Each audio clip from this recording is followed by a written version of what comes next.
bad writer. You think so? Mm-hmm. Good style, nice imagination. I think he's a very talented man. Well, thank you very much. Oh, it's nothing really. There's room B, room A. Wonder where room E is. How should I know? Are you going to the Waterbury lecture? No, I'm not. Let's find out where she's going. Oh. Excuse me. I'm sorry. Where's the Waterbury lecture, do you know? Aren't you Owen Waterbury? Yes, I am. How do you do? Follow me. Where are you taking us? Room E. Are you a student or a teacher? I'm a student. Oh, advanced or beginner? What do I look like? Well, you look very advanced to me. Oh, Mr. Waterbury, good evening. How do you do, Mr. Gilbride? You're right on time. We almost didn't get here. I was doing his laundry, and we had to wait for it to dry. His underwear is still wet. I brought a friend, Mr. Ronnie Hastings. Oh, how do you do, Mr. Hastings? Hey, let me get you a chair. No, never mind. I'll sit in the bleachers.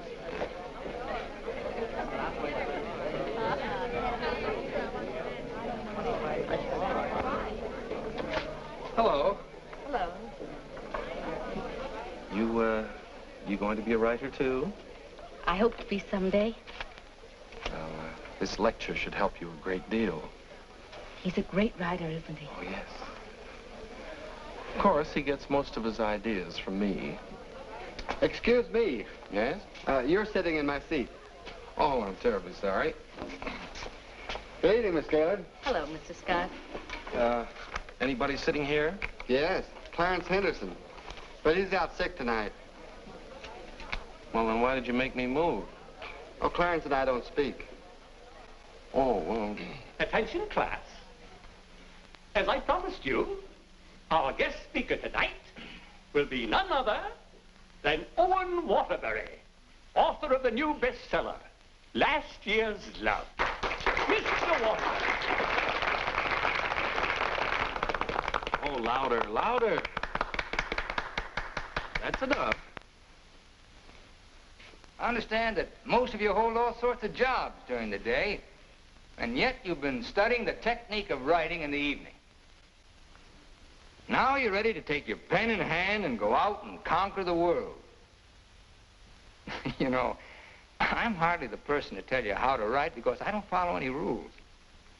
Today, the writer is asked to keep one eye on the bestseller list, the other on art. That's divided loyalty, and that makes for dishonesty. I must confess, I've been guilty of this dishonesty, too. But now that I've made my position secure, I'm going to try to write a really good book. No more bestsellers, but something that I hope will be a piece of great writing. You know, good writing, fine writing, is here and here. The dictionary is filled with all the words you need, but unless the mind and the heart find those words for you, you better leave them in the dictionary. He's so brilliant. Shh, shh. Because a writer, fundamentally, must believe in himself. That's half the battle.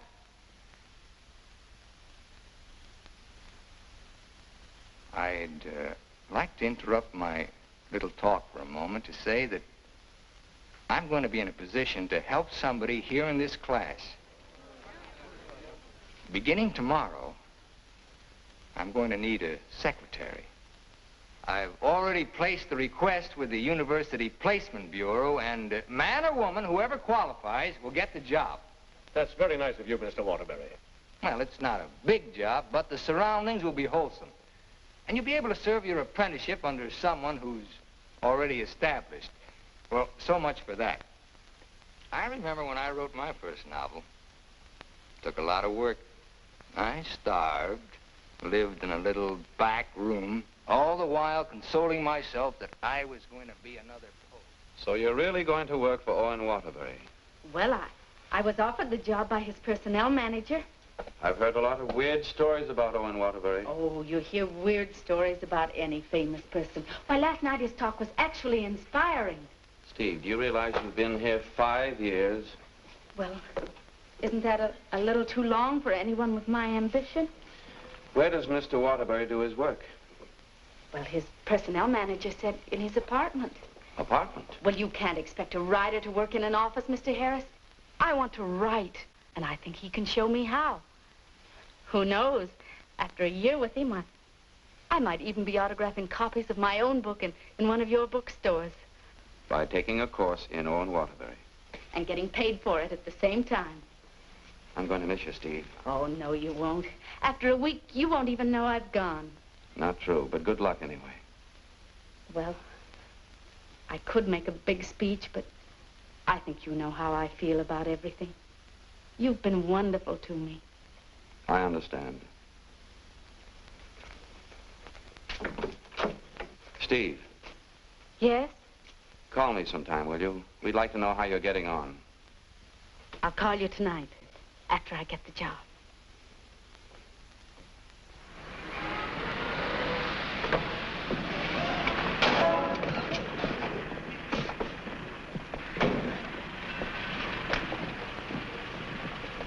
Why don't you watch where you're parking? Well, you can back up, can't you? You got to reverse. Never mind, Bill. Just save your energy for upstairs. Smart guy. Hand me the bag, Bill. Yes. I'll take it upstairs for you, man. Anything drives a cab these days.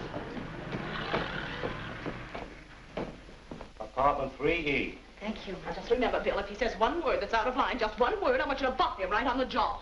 They might take my license away. Not for protecting a lady. Well, come on, in or out, in or out. You know, I hit pretty hard. The harder, the better. Is he a big guy? 6 feet of bluff. I'll cut him down. I didn't get this nose for nothing. Are you sure he can't fight? He's a writer. Writer?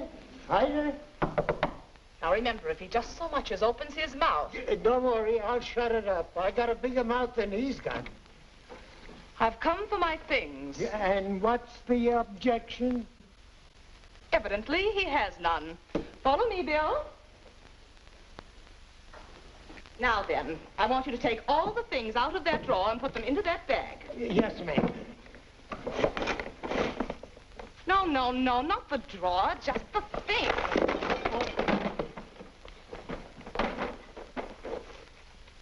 Oh, come in. Come right in. That's right. That's Mr. Waterbury's former secretary. She quit this morning. Won't you sit down? This is my mink. And how? Mr. Waterbury gave that to her as a Christmas bonus. My typewriter. Well, that was sort of a New Year's bonus. My aujourd'hui. She brought her own aujourd'hui. My pot. She cooked once in a while. My bourbon. She drank a little. My cigarette box. She smoked, too. My lipstick. Shall we adjourn to the library? Your frankfurters. Goodbye, Mr. Waterbury. Good thing you didn't open your mouth. Thank you. Come along, Bill. Don't bother with your inferiors. Yes, you're from the Kilbride School. Yes, I am. Say, look at that. She knocked over a bottle of ink all over the carpet, and it's going to be hard to get out, too. Well, would you try cleaning it up, please, Mary? Not me. The landlady says I'm not to clean up any more messes. Just do my regular work and get out of here. Excuse me. Would you like some help? Oh, thank you very much. Say, you're going to work out fine. Here, Ronnie. I'm an expert at this sort of thing. He sure is. He cleans up about 6 of them a month. I'll need a cloth and some rug shampoo. This is the stuff you've been using lately. Here, this is a woman's job. It was a woman who did it. It was an accident. You better not let the landlady see that. She'll add $100 for damages to your rent. That's more than last month. Oh, I got some on my dress. Oh, look, why don't you work on the rug and I'll work on your dress? Why don't you two work on the rug and I'll work on her dress? I'll work on my dress. I'll work on the kitchen. Do you like hot dogs? Occasionally, yes. Fine, we'll have them for lunch, and for dinner we'll have steak. Lunch? Dinner, why? I haven't even been interviewed yet. What's your name? Well, my own, generally. Well, you're going to have to learn to do silk shirts, 120 a minute. I'll do the cooking. And eating. Do you live here, too? No, I live next door. But he hasn't been there since July. That's because I have no kitchen. Well, we share our kitchen on a cooperative basis. He cooks and he eats. You know, Owen and I went to school together. I was in kindergarten, and he was in the 8th grade. Then I went to high school, and he was still in kindergarten. And then I studied piano and became a character in every Waterbury book. And what were you in last year's Love? I was the chorus girl who studied piano and was very bitter about the world. Where'd you work before? Who, me? I was secretary to Charles Harris. He owns the Harris bookstores all over the country. And how is Mr. Waterbury's latest novel doing? Second only to the Bible. Oh, well, he won't like that. You married, Steve? No, I'm not. Please, Ronnie, I'm not interested in whether or not Miss Gaylord is married. Oh, no. My biscuits are burning. I've had married secretaries before, and, well, their husbands were a little troublesome. They were murder. His working hours are very peculiar.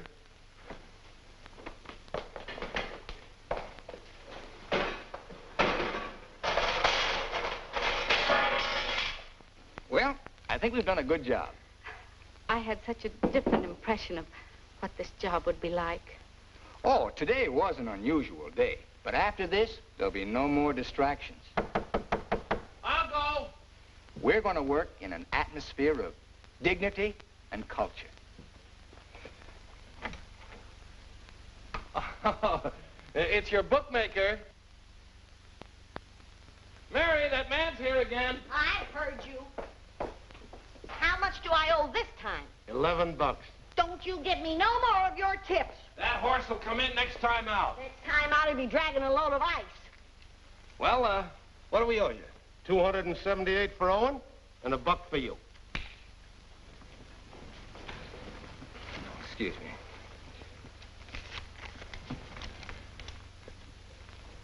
Here you are. I'll have to owe you mine till next week. You want to wager today?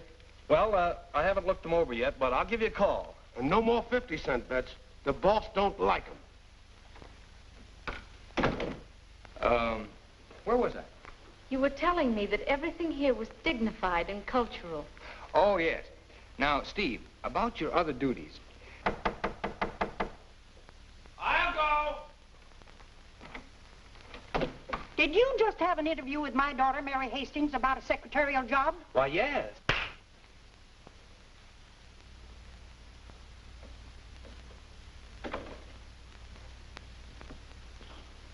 I have a message for you. Well, what's the message?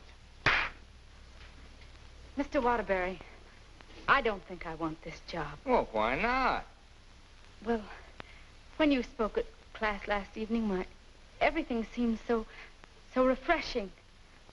And when I read your novels, they were filled with such quality and high purpose. And I'm afraid all that's spoiled now, so no harsh words, no hard feelings, just get somebody else. Well, if that's the way you feel, Miss Gaylord. Are you walking out on Owen Waterbury? Don't beg the girl to work for me, Ronnie. Just call the agency and get another girl. Now, you know you don't mean that. We both like this one. Are you going to let me out of here, or do I have to call the police? They're here already. I came for the rent. Mrs. Reeves, I just mailed you a check this morning. Oh, you always do that, knowing full well that I only live downstairs. Any damage this month? Oh, it's been a very, very uneventful month. Oh. This fish belongs here. And this duck up here, you throw the whole room out of contour. Mrs. Reeves, if you'll excuse I me... heard some screaming just outside the door. New secretary? Well, yes. You being hired or fired? Miss Gaylord has just been engaged. Oh, too bad, Mr. Waterbury, because something moved in the apartment upstairs would just fill your every requirement. Well, unfortunately, Mrs. Reeves, the job has just been filled. Well, I want you to meet her anyway. Felicia! Coming, Mrs. Reeves.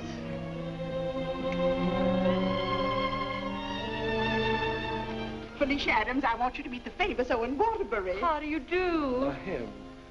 How do you do? How do you do? Felicia came to California to get into the movies. Now, who does she remind you of? Oh, now don't tell me. Let me guess. Zazu Pitts. Oh, of course not. Felicia, in addition to being a secretary, is a very good actress, aren't you, dear? And take off your coat and let them see.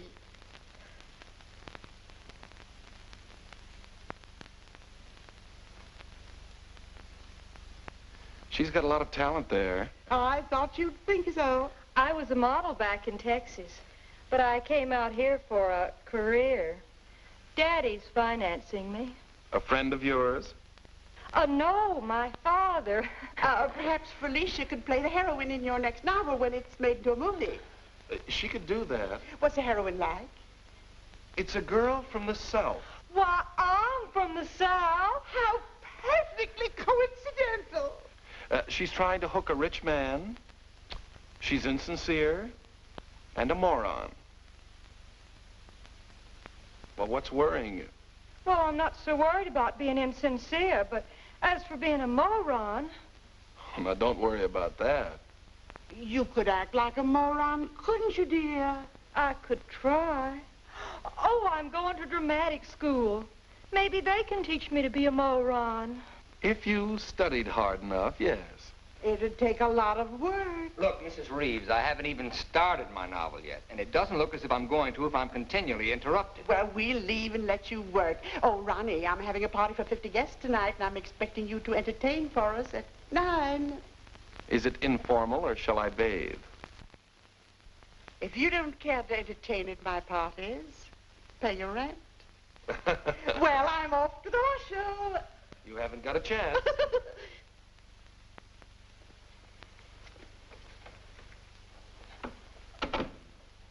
You know, ever since her husband died and left her 7 buildings, she's been a peeping Tom. Now, come on, Steve, let's you and I prepare lunch. Look, I stayed only because I didn't want to cause a scene in front of your landlady, but I'm really leaving now. What an idea. What an idea. Take this down. Come on, take it down. Get your pad. Well, where's your pad? Well, you've got to have a pad. You can't start a job like this without a pad. Oh, I'll find a pad for you.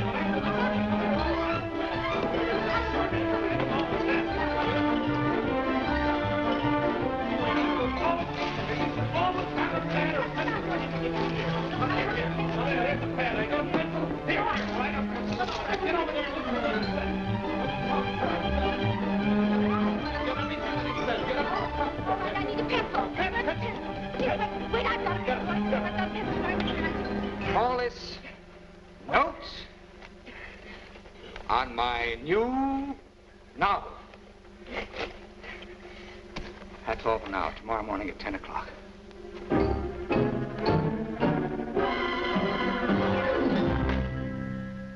He's incubating. He's incubating at last. Come along. Is he always starting new novels? Yes, always. I remember on last year's Love, I was baking a cake. All of a sudden, he called me out, and I had to start taking dictation.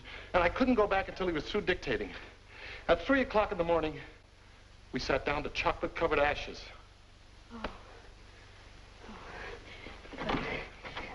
Well, I'll see you at 10 o'clock in the morning.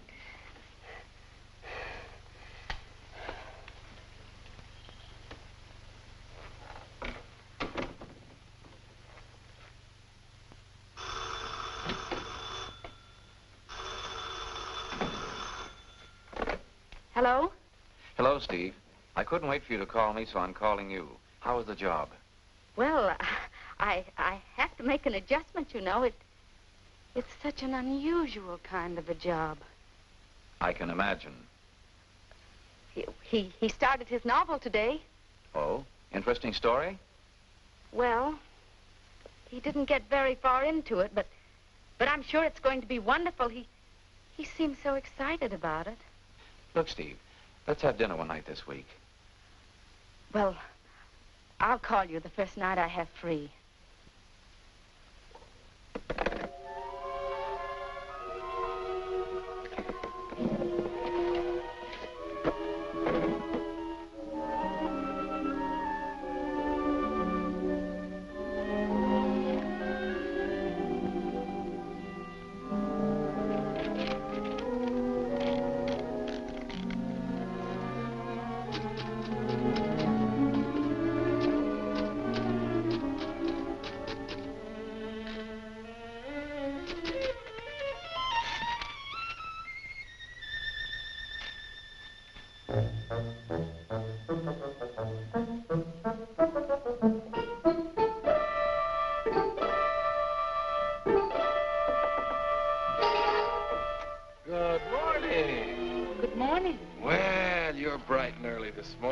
it's 10 o'clock. Say, did you ever think how you'd look in mink? Well, I see you've got your pad. Keep your pencil poised. The genius is still dressing. I'm making potato pancakes for luncheon. He's in a sour cream mood today. If you need anything ironed, I'll be in the kitchen ironing. Well, Good morning, Steve. Good morning. Right on time. Let's see, where did I leave off yesterday? Notes on my new novel. Yeah. I'll go.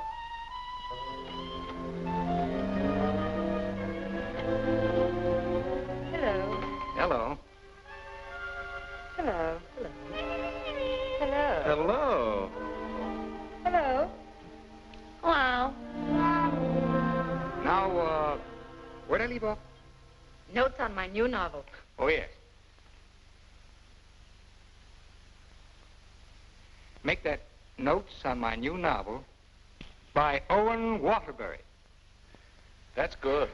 Oh, that's real good. Don't you think that's good? Oh, I like that. Chapter 1, General Introduction of Characters.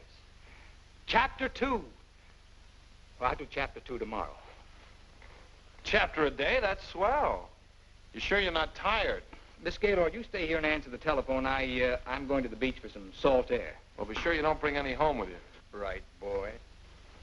Let's drive someplace nice, like Santa Barbara. Well, honey, anything you say.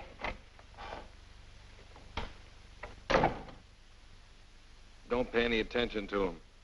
He's just trying to make you jealous. Jealous? Well, what makes you think I'm even interested in him? You know, for a secretary who's just been given the day off, you're awfully annoyed. Annoyed? Of course I'm annoyed. I just don't want to sit here doing nothing. I came here to work. I came here to do nothing, and now I'm working. Look, if you get paid for idleness, grab it, you fool. There goes another one.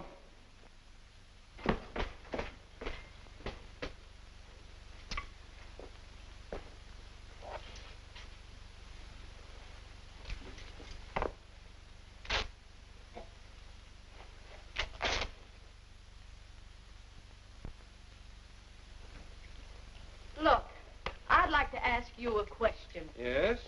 Does Mr. Waterbury intend to write a book? That's a very interesting question. Waterbury's a genius. What do you think he's doing right now? Incubating. Exactly. And whenever he goes through a mood like this, a great book comes out of him. I'll bet he does a lot of writing tonight. Why, honey, you're jealous. Look, I don't even know Mr. Waterbury. And at this point, I'm not even sure I want to. Of course not, honey.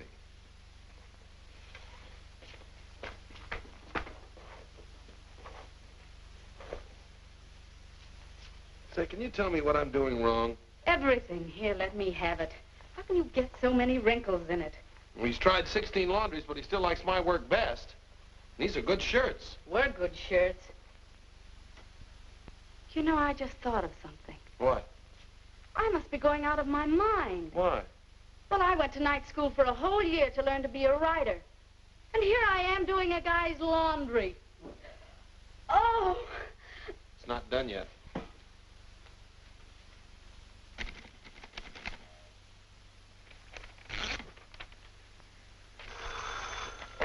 Hello? Miss Gaylord, this is Owen Waterbury. I want you to be here tomorrow morning at 9 o'clock. I've finally gotten the idea. Thank you. You know, Owen, I like that idea. Yeah? I don't think there's a horse in there that can beat him. Never.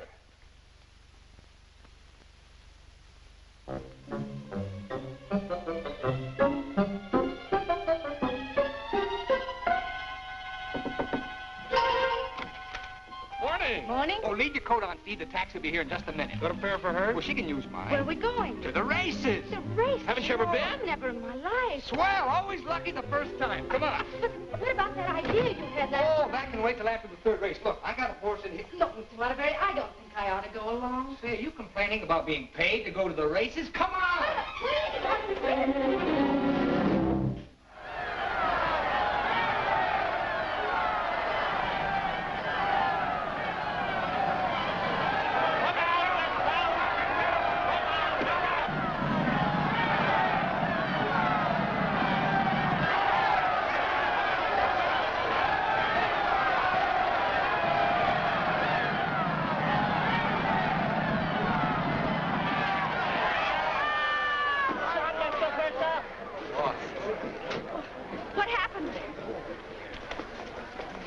Last time I take those guys' tips. Well, so far this job has cost me $83.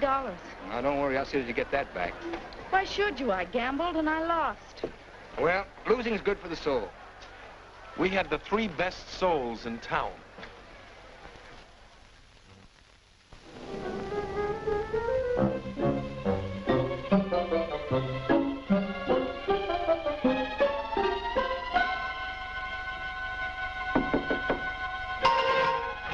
Good morning. Morning. Well, leave your coat on, Steve. The plane leaves in 35 minutes. Plane? Where are you going? Las Vegas and get back your $83. Las Vegas? I can't go to Las Vegas with you. Well, are you objecting to being paid while working? Paid? I don't think I can afford to work for you much longer, Mr. Waterbury. Oh, Steve, it only takes an hour and a half to fly. You catch the evening plane back, you're home in time for dinner. With tons of money. No, I won't. No, I just won't. No, no. Please, please put me down. I'm not going to.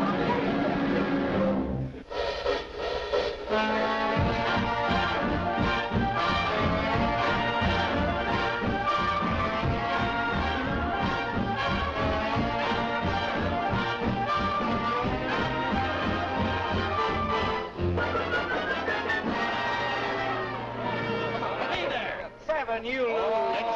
Right here, right here. No show shooter. No dollar bets here. Where do you think you're going? Los Angeles? Hit the road. Come hit the road. on, baby. Here we go. Come on. For the easy way. What is your point? Hard way. For the hard way. Hard way for. Hard way for. Baby, here it comes. There she is. 4. 7, you lose. 7, you lose. Standing on my right again, huh? When are we leaving, Mr. Waterbury? Leaving, I'm stuck 3,000. But you said we'd catch the midnight plane. There'll be another plane at 2, darling. Next shooter, please. Grab the next shooter. Come on, let's go. I thought working for a writer was going to be so uplifting. Collapse, you lose. Perhaps you lose. See what you did? But I didn't do anything. She didn't mean it. What are you grinning about? I'm betting on crabs. Everything was going to be so intellectual. Collapse again. Go bad, lady. Are you doing that on purpose? Hey, what did I do? You're doing all right, honey. What's her point? Her point is crabs. Can't you make anything but craps? I was going to meet only literary people. Craps again. You're my train girl. Never saw that before. Don't make any more craps, understand? I'll tell him when he comes in. Keep your mind on the dice. Put this all on 7. She's bound to make this time for once. You know, I'm writing a novel too, Mr. Waterbury. It'll be a honey, a 2 and a 1. Correct. 4, 3. Get out of here. That's goodness. What's wrong? Keep your mind on the dice when you roll them. How dare you speak to me like that? Just for that, you roll your own dice. Craps again. $80 rich. Come on, bring it in. Over here. Come on, lad. Money. Gaylord. Steve, where are you going? I'm going home, and I never want to see you again. You're a fraud, Mr. Waterbury, a cheap, egotistical fraud, and your whole existence is something I want no part of. I'm sorry I even met you because you've spoiled something for me. You've spoiled my impression of Owen Waterbury, the writer. Steve, look, you can't go home alone. I'll take you home. Steve, please sit down, will you? I want to talk to you, please. Steve, honestly, this gambling, it's an insidious thing. It changes a person. I'm really terribly sorry. Well, then why don't you put a stop to all of this and get down to work? I guess I'm afraid. Afraid of what? I'm afraid I'm not the great writer I started out to be. Instead, I'm just a commercial hack. Oh, no, you're not. Didn't you see how everyone at the university treated you with awe and respect? Why don't you write another love story? I'd be going backwards. Backwards? Stick to your last. You know the story of the clown who always wanted to play Hamlet? If you keep telling yourself you're a failure, you'll be one. If I try another love story, will you work for me? If you work, I'll work for you. Thank you. I'm poor again. I just switched to 7s.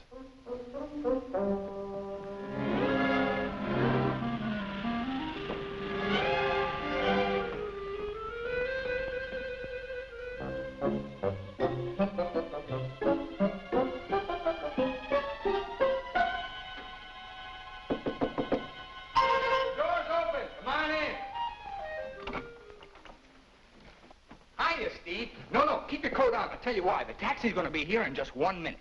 What? Oh, don't worry. We're going to work, but let's do it at the beach house, huh? He's superstitious, honey. He starts all his novels at the beach house. But why the beach house? Did you like last year's Love? Very much. Well, most of last year's Love was done down there. Well, shall I take the typewriter? It'd be a nice idea. Ronnie, will you stop teasing the girl? I'll be dictating today. Come on, Steve.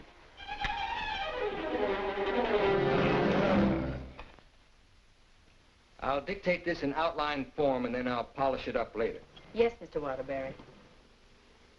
This is the story of a successful novelist who began to die, morally and spiritually, until a girl came into his life.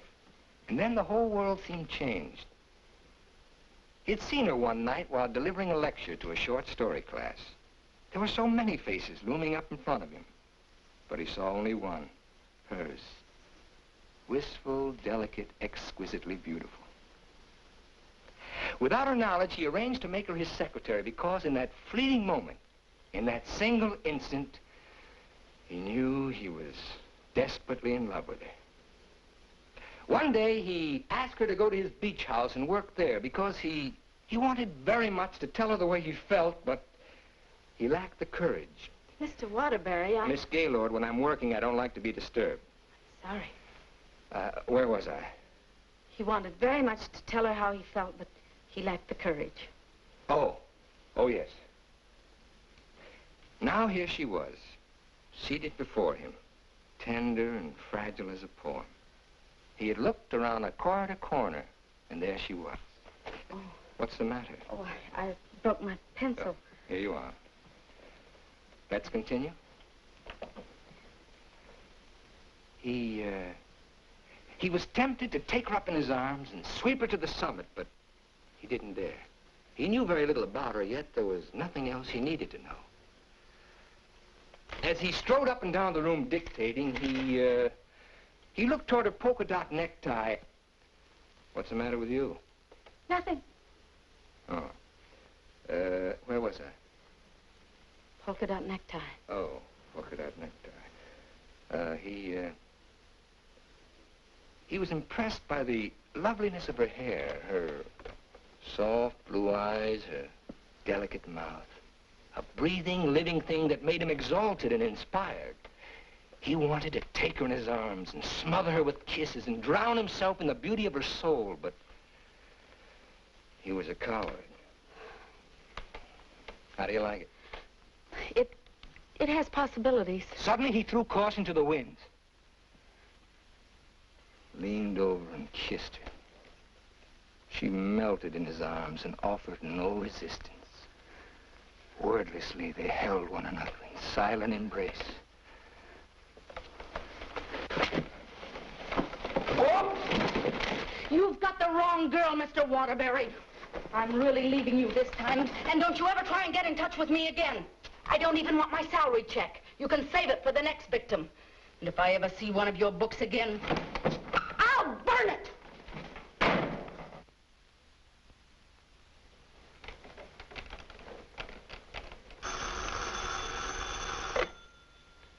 Hello. Oh, hello, son. I just thought I'd call you and let you know I made dinner for the three of us. And ask Steve if she likes popovers. Steve's just quit. Yeah. I'm dictating a harmless little scene. Suddenly she takes offense, slams me on the couch with a hammerlock, and walks out. Is she insane? Well, I'll call the agency and get them to send over another girl. I better get one who likes broiled chicken, because that's what we have for dinner. Don't call anybody. I'm not going to go to work for a long time.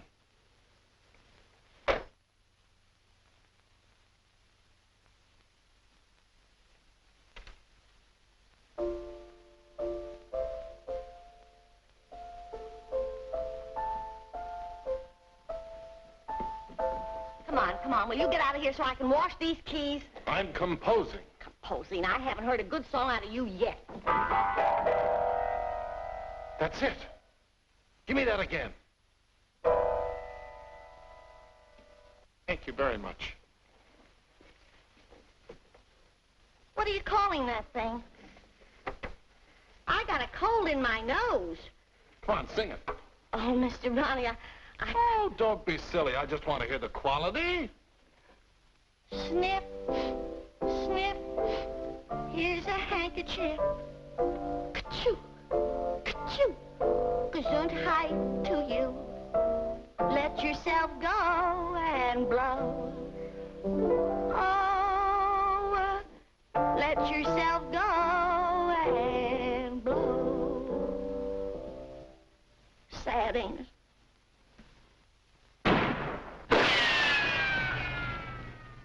I have to have some water. Some water. Water in the kitchen. Well, I can't go in there. The place is on fire. Here, this will do it.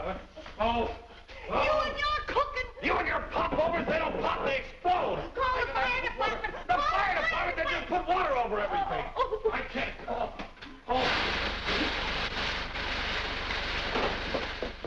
I'm going to tell the landlady on you. Oh, I'm going to tell the landlady on you. Well, I'm not going to clean up this mess. All right, just for that, you won't get a piece of pie. What's in that garbage can? Pie? 30 misses out of 31 tries.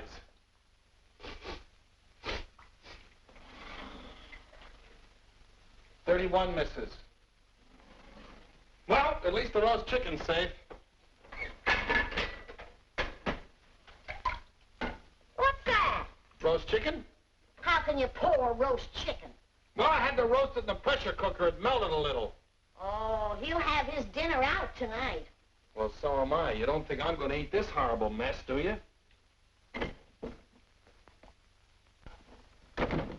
Hi, Owen. Hi. He has a nice roast chicken for you, Mr. Waterbury. Give him a glassful.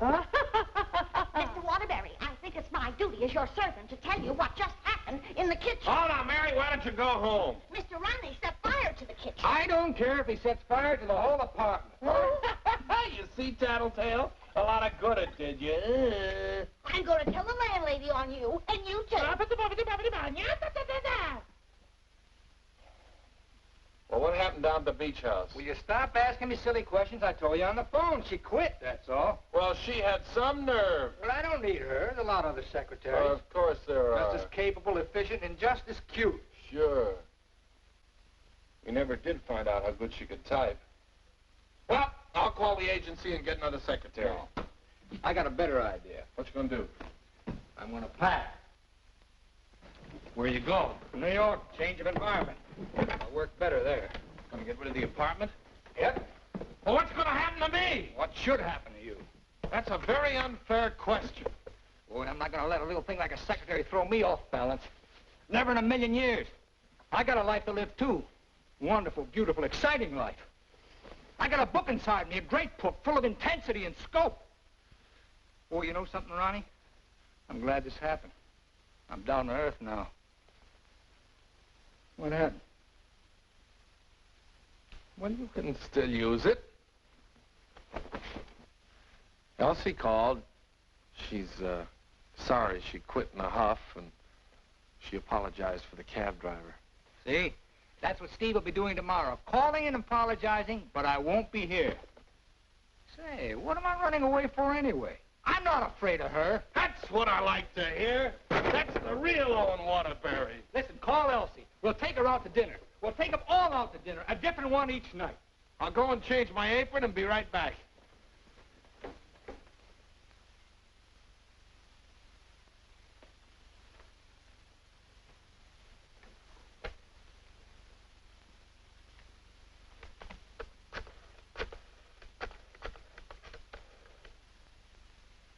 Bryan Detective Agency? This is Owen Waterbury. Yeah. Look, I want you to shadow a girl for me. Stephanie Gaylord. Now, let's all try to have a good time tonight, okay? I'm willing. Are you, Ronnie? I'm willing. Good evening, Mr. Waterbury. Hello, Francois. Here, why here? I like it here. You've always hated the Ridgely room. He's joking. I'm not joking. You've always hated it, hasn't he, Elsie? I thought so. I've always hated it. Mr. Waterbury, there's a gentleman here to see you. Gentlemen? Oh, yes.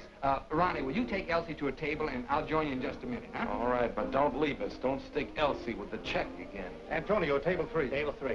Where is he? Alcove 2. Oh. Good evening. Is that the gentleman? Yes, sir. Hello. Did you send me that message? Yes. Bryan Detective Agency. Devon is the name. Well, how'd you find her so fast? That's my job.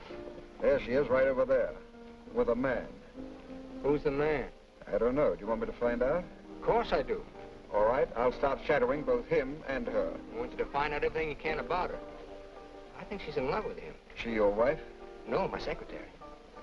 I get you. Look, I want nobody to know about this. Don't worry. The way I operate, even you won't know about it.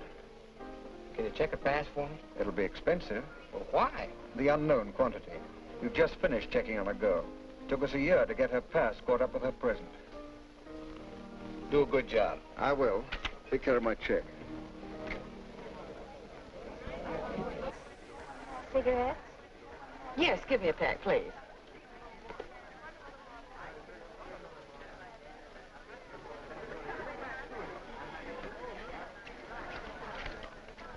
Thank you.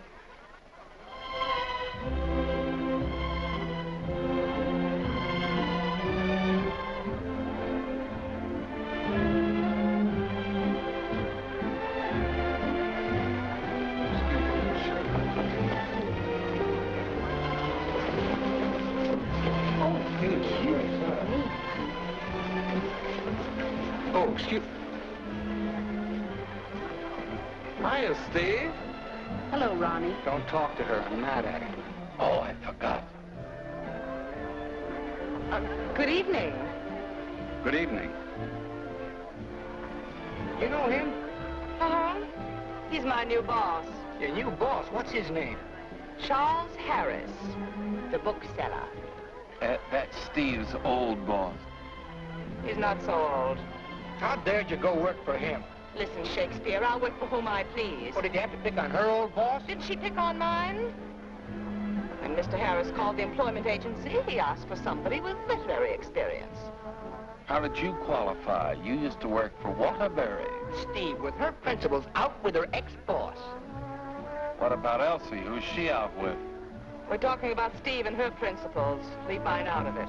You know, I bet Harris hired you just to spy on me. Well, you're not very complimentary. I happen to be an excellent secretary. When did you learn to type, dear? Has he been questioning you about me? Only the normal questions about my experience. You didn't talk, did you? Ronnie, will you stop looking at everything as one big, long laugh? Oh, I've got a laugh for you, lover boy. What? They're going to be married. They're what? They're going to be married. Where are you going? I want to talk to her. Your order, please. A broiled chicken. Yours? Well, I'll have a glass full, too. Hello. Good evening. Mr. Harris, Mr. Waterbury. Well, congratulations. I just heard the good news. What good news? How about you marrying Stephanie? May I dance with the bride? That's entirely up to her, isn't it? May I? Thank you. Not at all. So she decided to get married to the wrong guy. Are we going to dance, or are you going to dictate a novel? Oh, now why should a nice, intelligent girl like you marry a man she doesn't even love? For your information, I'm not marrying anyone. Oh, well, now I respect you. You respect all girls who decide not to get married. Going back to work for him? Is this a quiz, or are we going to dance? Well, it could be both. Say, how would you like your old job back? Better terms? Not interested. I'll throw in a bonus. Marriage. Mr. Waterbury, you talk about marriage as though it was something cheap and vulgar. Who else but Owen Waterbury would invite you out for the evening and dance with another girl? I would. Say, why don't you pay him back and dance with Mr. Harris? I wouldn't think of dancing with my boss. This is me you're talking to, remember? Well, I mean, not until I'd worked for him. For a few days. Well, that's a nice sentiment. Steve, you're in my arms at last. I'm holding you at last. We're dancing. You may be dancing, but I'm holding you. Oh, like the tide, you go out, but you also come in. Owen Waterbury, you're the most maddening man I've ever met. Listen to me, Steve, I love you. Everything I dictated at the beach house I meant, but it was too much of a coward to say it out. I love you, Steve. Marry me. Take a chance. This is me, the author with beautiful words, but I'm stuck. All I can say is, I love you. Marry me. Your chicken, madame. And your chicken in the glass, sir.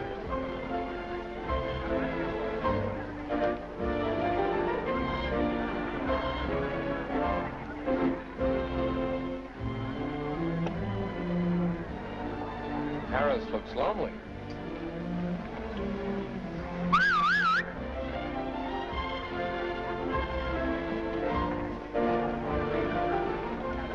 Mr. Harris, this is Ronnie Hastings. How do you do?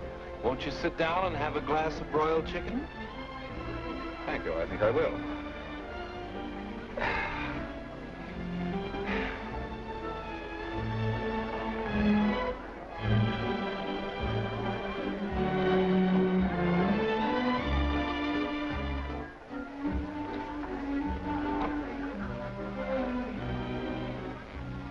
You ever heard the story of the unholy three?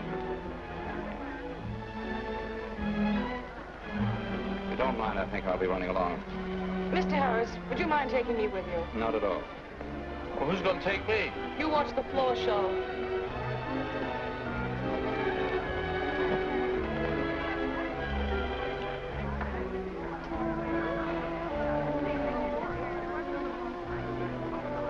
Want to dance? I love it.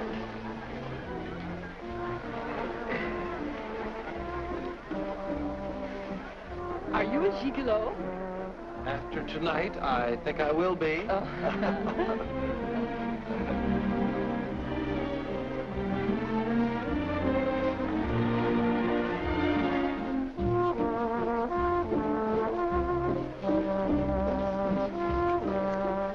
Isn't life strange? When one gets up in the morning, one never knows what one will be doing in the evening, does one? Oh, dear.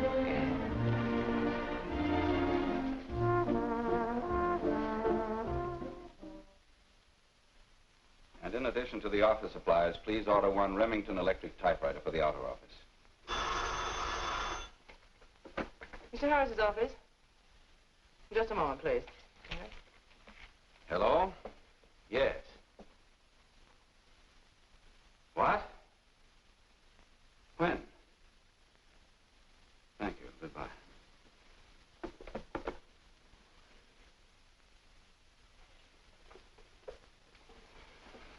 What's the matter? Is anything wrong?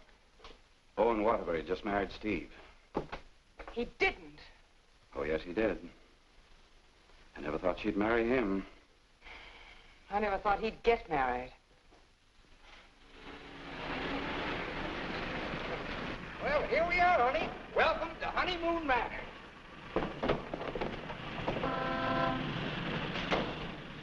Congratulations! Hi, Ronnie. May I be the first to kiss the bride? Or am I the first? I'm not a very wide-awake bride. Honey, let's get some sleep, and then we'll go over to the beach house, huh? How long you been driving? 24 hours. Las Vegas and back. Oh. Hey, whose bags are these? Oh, those are Felicia's. As soon as I told her the news, she decided to move out. It's a good idea. Darling, this is quite a threshold. 3 stories up. Well, we can use the threshold upstairs. Oh, good idea. Hiya, Felicia. Congratulations. You did very well. She certainly did. I'll get you moved in as soon as I get her moved out. Okay. Why don't you try the building next door, dear? Driver, old lady's home. Whoop! Hello, Mary. Oh, I'm so happy for both of you. Well, thank you, Mary. Very sweet. Yes, darling. Hello, darling. Hello, dear. Votre bagage, madame et monsieur? I made a wedding breakfast. Spaghetti and meatballs. Look, Ronnie, well, I know you're trying to be helpful, but, well, this is our honeymoon, and, well, we'd like to be alone. Oh, sure, sure. Say, Steve, be nice to him, will you? He's my only means of support.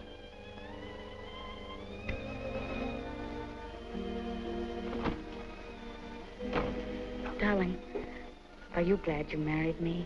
Oh, what a question to ask me now. Well, it was on the spur of the moment, and you do change your mind so. Darling, I'll never change my mind about you. You're the first nice thing in my life.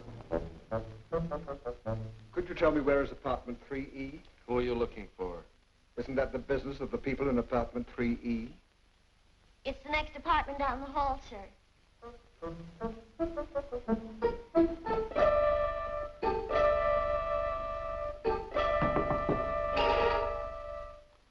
I beg your pardon?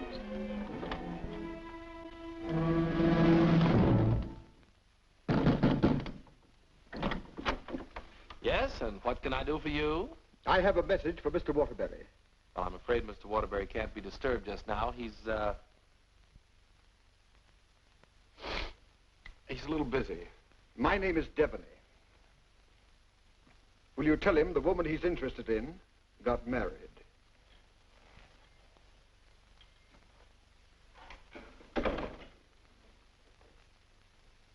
Hey, Owen!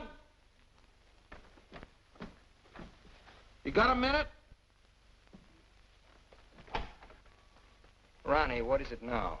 There's a fellow was outside, said his name was Debney. He had a message for you. I don't know any Debneys. He said the party you were interested in got married. Well, congratulations. So did I.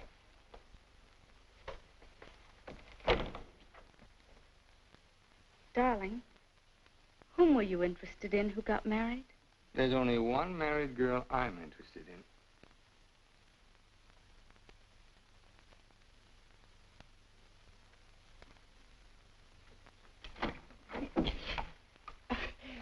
You tell Mr. Waterbury I want to see him right away, and I mean immediately. Owen! Horrible Hannah's here. We call you that affectionately, dear. Now what is it? Oh, excuse me. I didn't know your secretary was working late.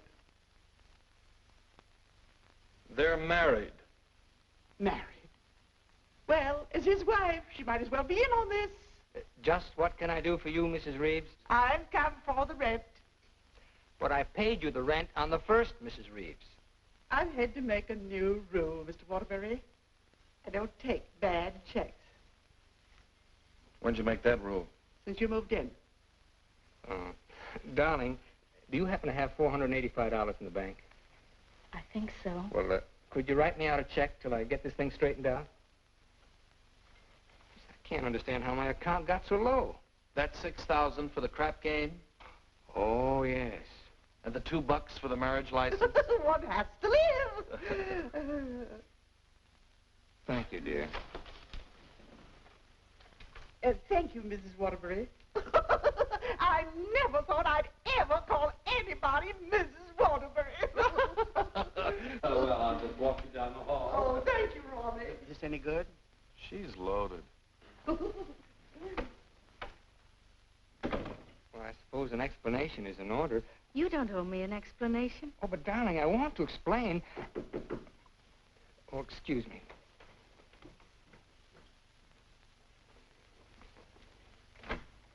Hello, Owen. Oh, hello, Dick. Congratulations. We just heard. Well, thank you, Bertie. Congratulations. Thanks a lot. Oh, darling! Won't you come in and sit down? Oh, yes, thanks. Darling, I want you to meet Mr. Fulton, my publisher, and Bertie. This is my wife. How do you do? So nice knowing you. Owen, you're not thinking of a prolonged honeymoon, are you? Oh, no, we're just going down to the beach house, and, well, I thought I'd dictate my honeymoon. Good idea. You know, there's a deadline on that novel. It's got to be made. You know why. Well, I'll have it ready, Dick. I'll count on it. Would you like a drink? No, no, thanks. We're double parked downstairs. Come, dear. How's Ronnie? Oh, still eating. Same old Ronnie. Yes, Bertie's told me about Ronnie. She says that when he dies, he'll ask the crematorium to baste him slowly on both sides. You know Ronnie? Oh, of course. I was once Mr. Waterbury's secretary. Well, thanks an awful lot for coming, Dick. Happy honeymoon. Thank you.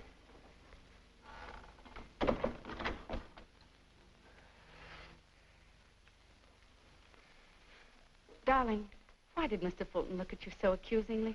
Well, I owe him $20,000. I drew it as advance royalty against my next novel. And that mink coat Mrs. Fulton had on? Is that one you gave her? Oh, Bertie meant nothing to me. I'd written a bestseller, and I was throwing money around like water. You can always take it back and give it to Mr. Fulton as part payment. Oh, darling, I'll get you 100 mink coats. Darling, I don't think I can afford 100 mink coats. After all, paying your rent will keep me broke. Honey, did you marry me for my money? No, but I'm beginning to think you married me for mine. Look, darling, let's get out of here. We're never going to be alone here. Honey, I know a perfect little mountain cabin away from publishers and landladies. And secretaries? Well, except you. And I'm going to work. I promise you. I promise you.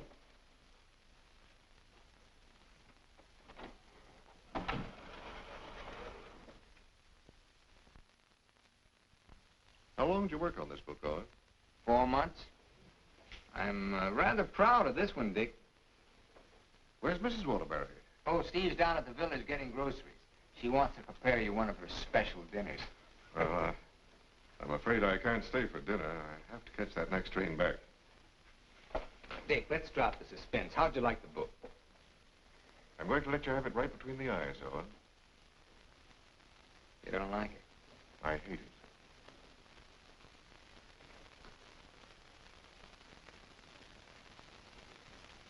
It's just about the worst piece of drivel I ever read.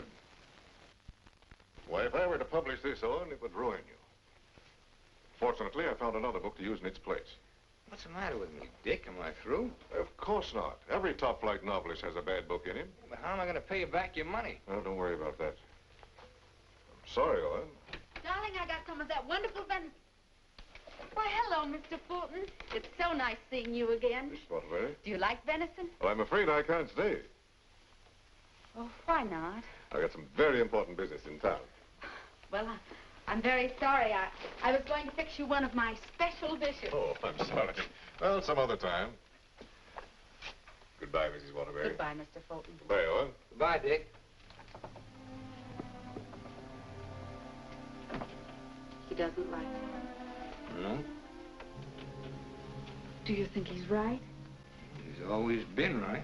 Until he married Bertie. Oh, what's that got to do with it? Well, maybe he's changed. Ever think of that?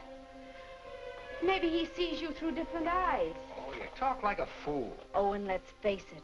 Your book is now being published by a man who sees his wife in your arms on every page. He thinks that girl in there is Bertie in you. You're a child. Bertie meant nothing to me. He doesn't realize that. And he's still a human being, even if he is a publisher. And he's a man. Let's get away from here tonight. Tonight? Owen, you blame me, don't you? Oh, not really, Steve. It's just that it's so distracting to have a man's wife as his secretary, too. I've got to try another book fast, and now I'm going to have to get myself another secretary. So I'm fired, is that it? Oh, Steve, it'll be better for both of us if I work by myself. It'll give you a chance to work on your own book. I'll make dinner.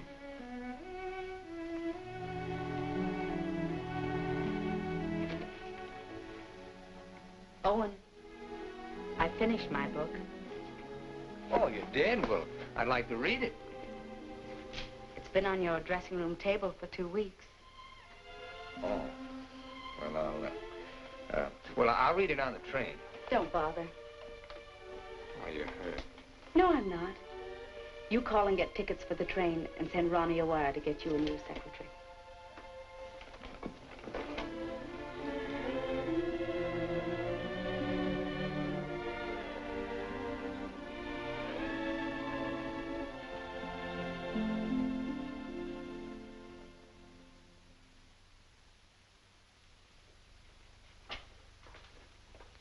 Oh, hello, Mrs. Waterbury.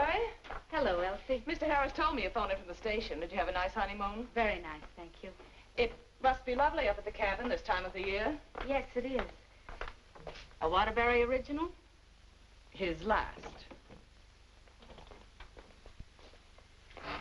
Steve. Hello, Charles. Sit down, won't you? Thank you. Oh, you're looking fine, fine. Well, 4 months of the outdoor life. None the worse for it. Charles, I want you to do me a favor. This is Owen's latest book. Fulton doesn't like it. I want you to read it and let me know what you think about it. I'll try to be as objective as possible. You will be, I know. And I have another manuscript for you. Mine. You finished it? Yes, it was a long uphill pull. Oh, I've changed the title so many times, but I finally decided to call it Dawn's Yearning. What does Owen think of it? Owen hasn't read it yet. Oh? He hasn't had time. He's been busy writing. He couldn't concentrate on it. I'll be glad to read both of them. Thank you, Charles.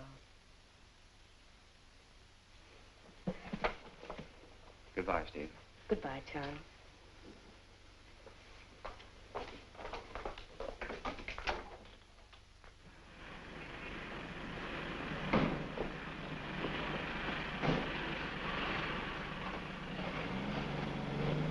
I was on the 3rd floor, but I can't find the Waterbury apartment. Well, here's Mrs. Waterbury. Oh, how do you do? The employment service sent me over. What for? Oh, Mr. Waterbury wants a new secretary. Oh, is that so? Yes. Well, follow me. Oh, thank you. I know it's going to be so exciting working for Mr. Waterbury. Oh, just love it. I know I will. You know, this is such a rush call. I hardly had time to dress. Your dress beautiful. Oh, thank you so much. You know, I make my own clothes. Oh, really? Yes. Come in. Come right in, Miss, what did you say your name was? Hilda Schneebacker. Miss Schneebacker. Owen, darling, this is your new secretary. How do you do? This is my husband, Owen Waterbury, and this is Ronnie, our next-door neighbor. How do you do? Can I get you something to drink? Have you any beer? Well, I should say we have. And we have pretzels, too. You know, I could just drink a barrel of beer. What did you ask for on the phone? I thought they knew our account. Dope. Oh, don't bother.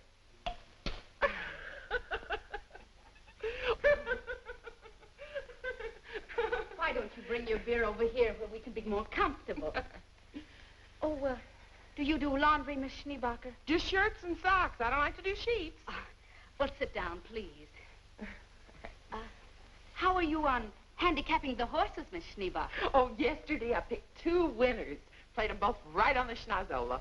Oh, and I think she's enchanting. What size coat do you wear? Do you have to wear a coat on the job? Oh, Mr. Waterbury likes to give all his employees mink coats for Christmas. Oh, I wish I'd known that. I could have saved a skunk's life. I wonder who she means. I'm gonna love this job. You're all so nuts.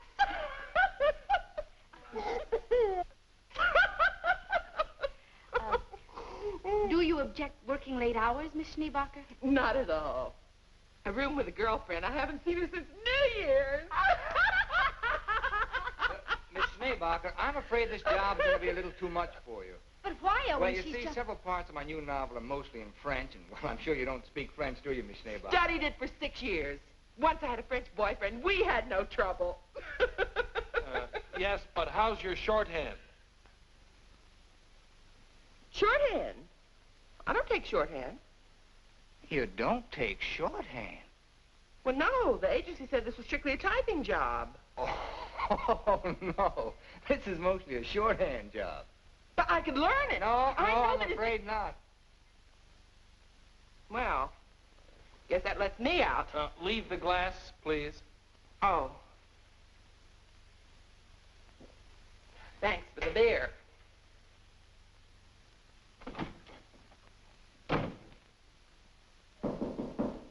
That must be the next one. The next one?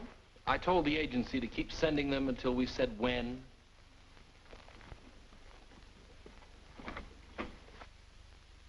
How do you do? Is this apartment 3E? Yes, it is. Does a Mr. Owen Waterbury live here? Yes, he does.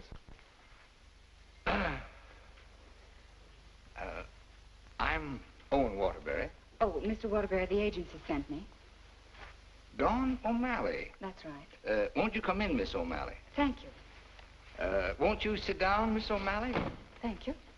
Oh, this is my wife. How do you do? How do you do?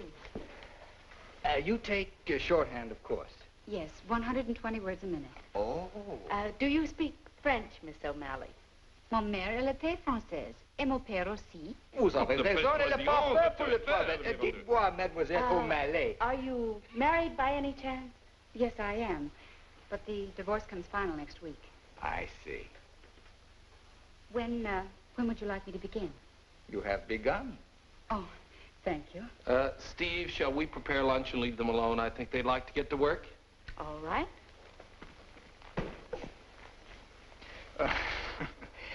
Tell me, did you ever work for a writer before? Yes, once about 3 years ago. But I'd rather not talk about it. Oh, well, why not? Well, he asked me to work late one evening and began getting a little fresh. So I called the police. All I want to do is work. I guess the publicity ruined his career. But he deserved it. Don't you agree? Yes, I do. How about lunch, Miss O'Malley? Oh, I've already eaten, thank you. And you, darling? No, thanks. I'll skip lunch today. You will just love living in this building, Mr. Scott. And you'll just love the Waterburys. They're so bohemian. Crude. I'll go. Oh, hello. Hello, Mrs. Waterbury. I want you to meet your new neighbor, Sylvan Scott. He's moving that little bachelor apartment upstairs that Felicia used to have. Yes, I know, Mr. Scott. Hello, Stephanie. How nice. Come in, come in. Now I want you to meet the important member of the family. This is the great Owen Waterbury. Oh. How do you do, Mr. Waterbury? And How do you do? This is The horrible Ronnie Hastings. Hello. new secretary. Yes, she was just hired and I was just fired. Mr. Scott's a writer, too. My building will be just crawling with them. Yes, Mr. Scott and I went to night school together. We sat next to each other. Mr. Scott used to be a ball player. Just look at those shoulders. And they're not padded either. Well, what do you know? Sylvan writes that wonderful radio program called John's Mother's Lover. John's mother's sweetheart. Oh, yes. Tell me, confidentially, is John's mother going to marry her, sweetheart? No, John's father objects. John has no father. Oh, poor John. Sylvan, you'd better rush upstairs and start to work on that radio program. You mustn't neglect John. Well, I'm in a little trouble. You see, my secretary just got married. Oh, what on earth are you going to do? I don't know. I could help you, Sylvan. You, Stephanie? Yes, you see, I was Mr. Waterbury's secretary before he married me. That's right, you were. The marriage was a bonus. Mm-hmm. Oh, when could we begin?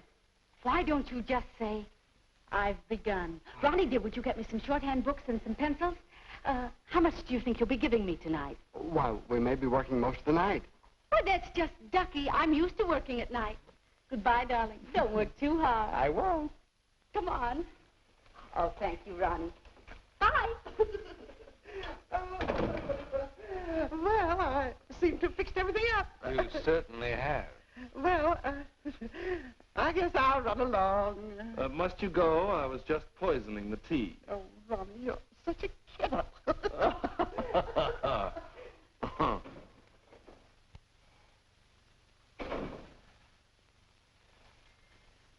You know, you're going to really like it here, honey child. Watch your hands. I don't tolerate familiarity from anybody, and I mean anybody. I once ruined a man's career, and don't you forget it. Miss O'Malley, you may have the day off. Why don't you make it a year? But I haven't even begun yet. Oh, that's all right. You get paid just the same. Oh, well, all right. What time tomorrow? Oh, any old time. Suit yourself. But I don't understand. Well, how about noon? All right. Thank you.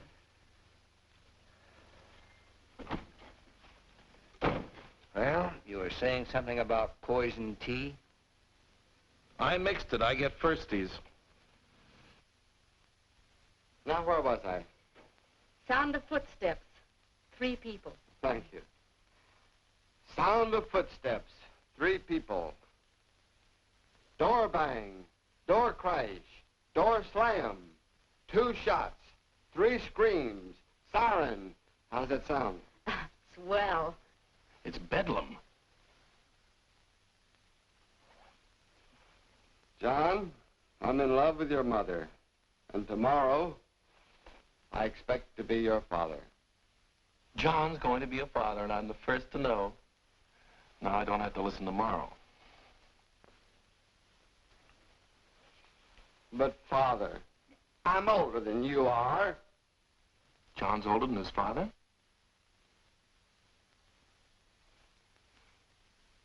What happened?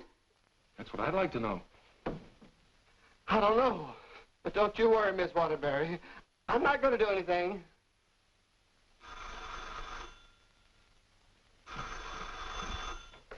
Hello. Hey, they just turned out the lights. Who's calling? This is Charles Harris speaking. I'm sorry to be calling at such a late hour, but I must talk to her. They just turned out the lights. Will you keep quiet? This is her husband. No, she's out for the evening. She's right upstairs. And I don't know when she'll be back. Didn't you hear me? I said they just turned out the lights. Darling, may I borrow a light bulb? I don't care what you do. What's the matter? I'm going to a hotel in case you're interested. I'll go to a hotel. After all, this is your apartment. No, it isn't. You pay the rent. Ronnie, will you take this up to Mr. Scott, please?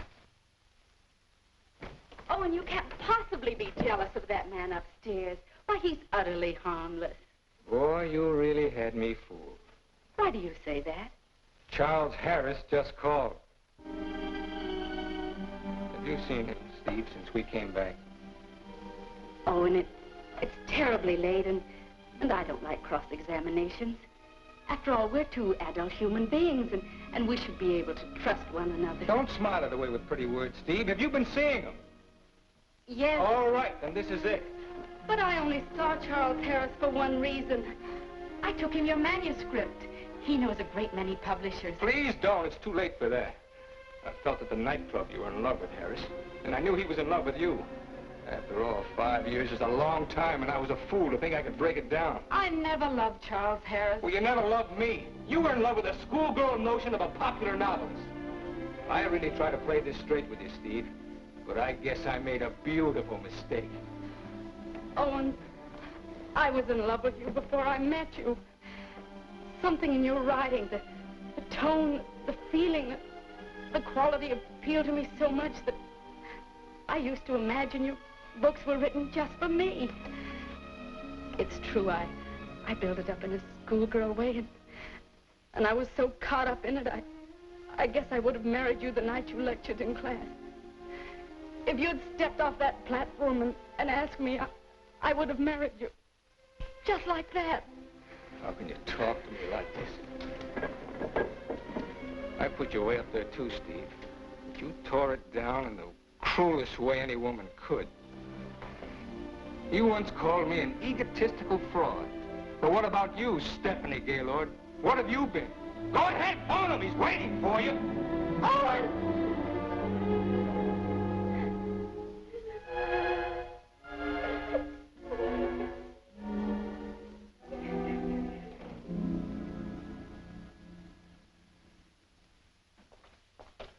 Good morning, Mrs. Waterbury.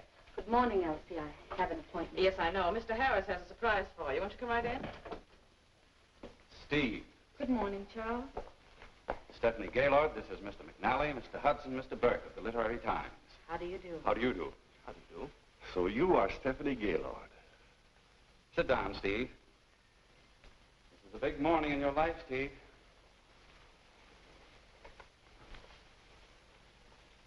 Mr. McNally is head of the publishing house in New York. He flew down this morning. That's why I called you so late last night. We've read your book, Miss Gaylord. How long have you worked on it? About 5 years. I'm recommending it for the McNally-Winslow Award for first novel by an unknown. I didn't know you were going to show my manuscript to anyone. I couldn't do anything else after reading it. But don't you see what this will do to Owen? What has Owen got to do with it? Well, Owen's the big guy in my family, and his novel's just been turned down.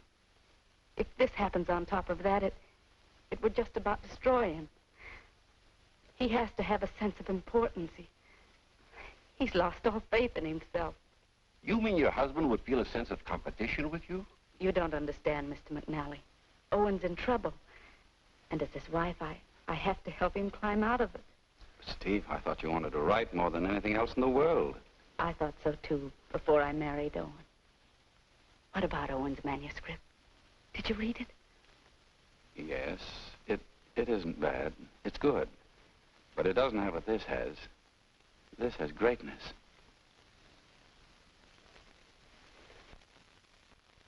Thank you very much, gentlemen. Steve, please sit down. I want to talk to you.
Again?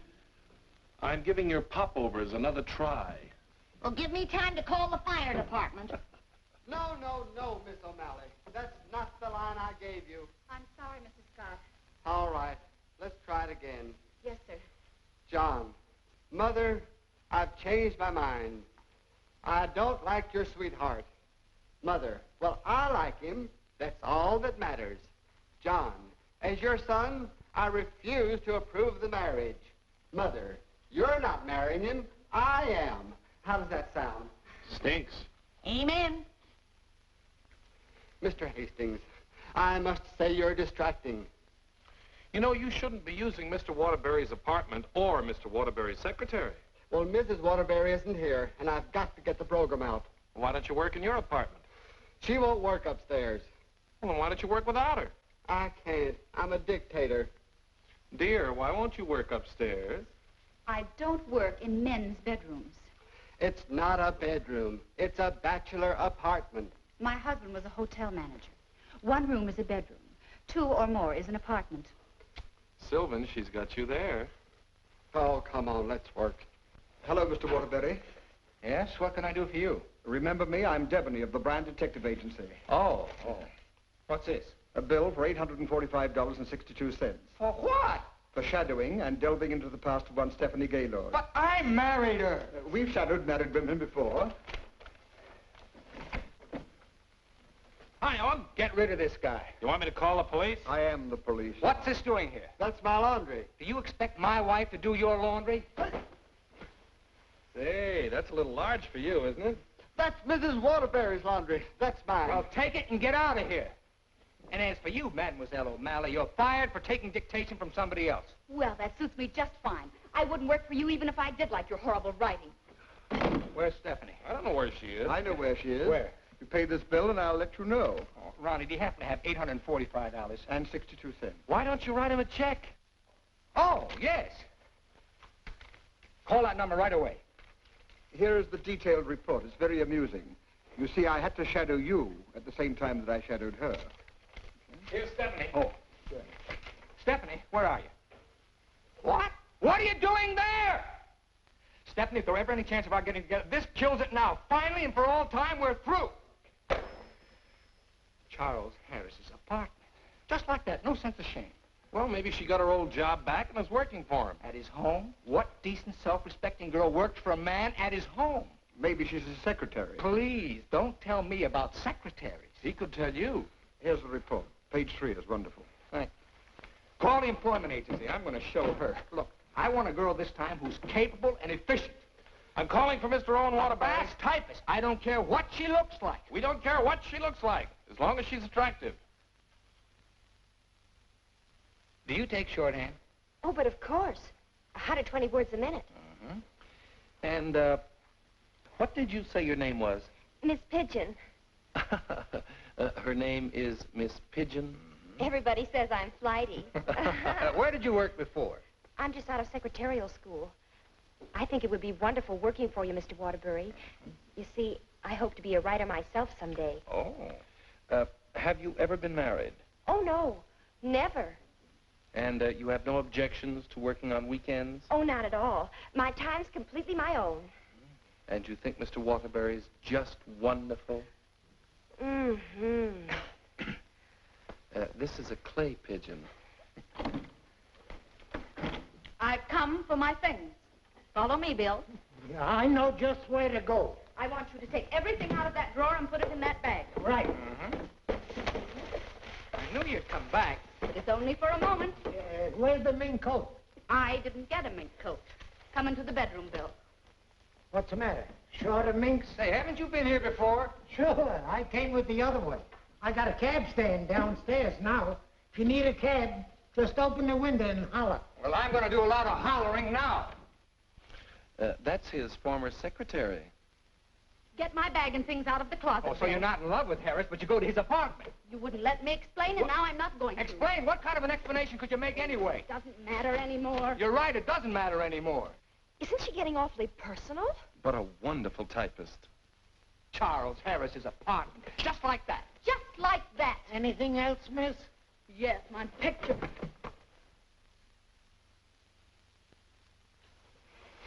If I were a man, If you were a man, I'd ask you to step outside. Go ahead, hit me. I dare you. Did he slap her? I should say not. She slapped him.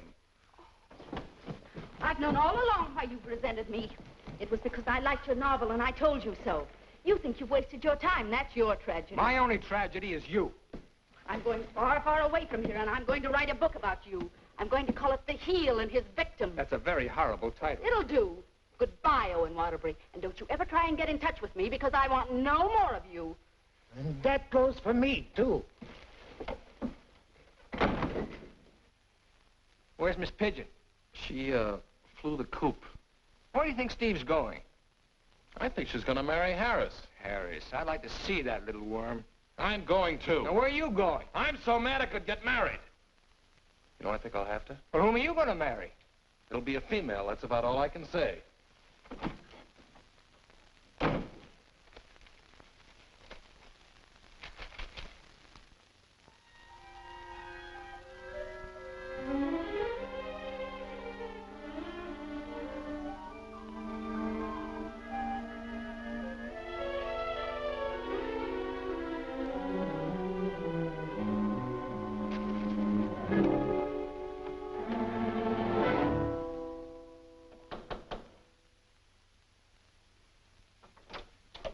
I'd like to see Mr. Harris. Your name? Owen Waterbury.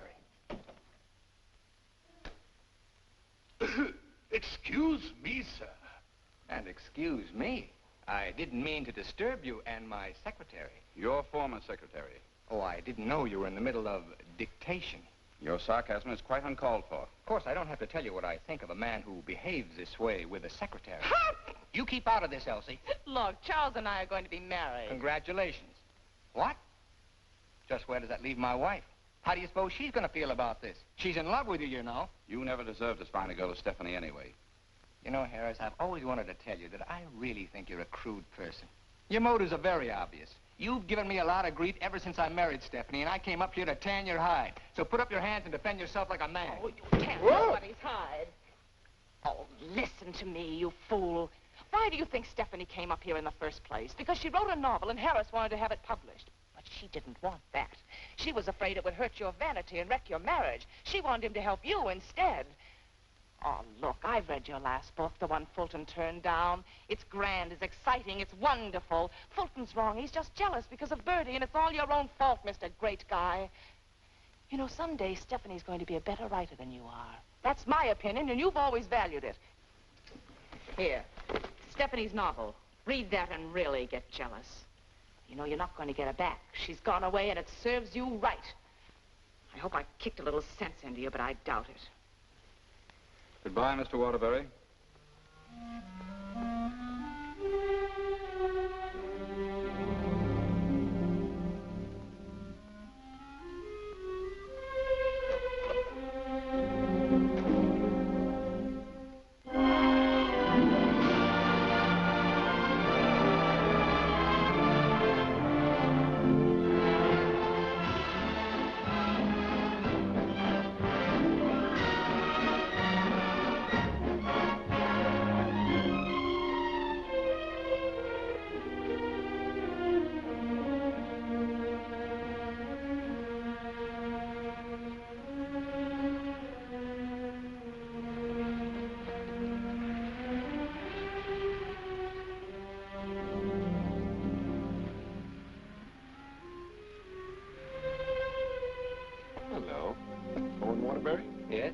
I've got to serve you with these papers. What for? Suit for divorce from Mrs. Waterbury. Thanks.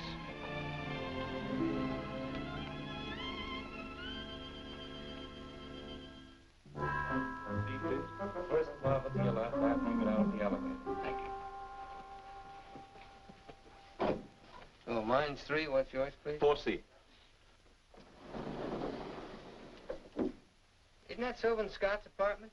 Oh, is it? I didn't know who lived there, but I'm his new secretary. I see.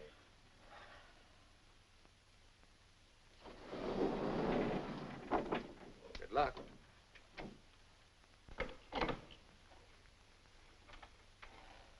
Hello, Mr. Waterbury. Hello, Mary.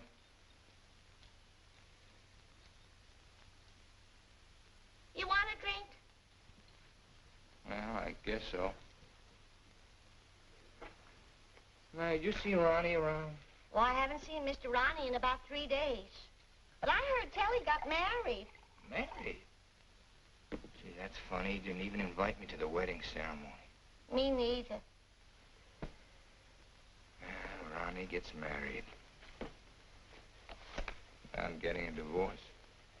Did you know that, Mary? Mrs. Waterbury's divorcing me.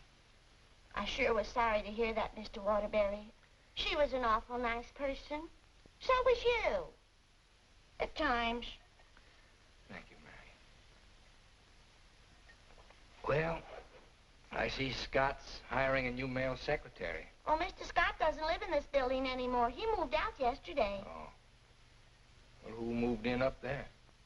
Mrs. Waterbury. Steve. Yes, she's a big writer now. Well, of all the nerve, I'll fix her. She can't do this to me.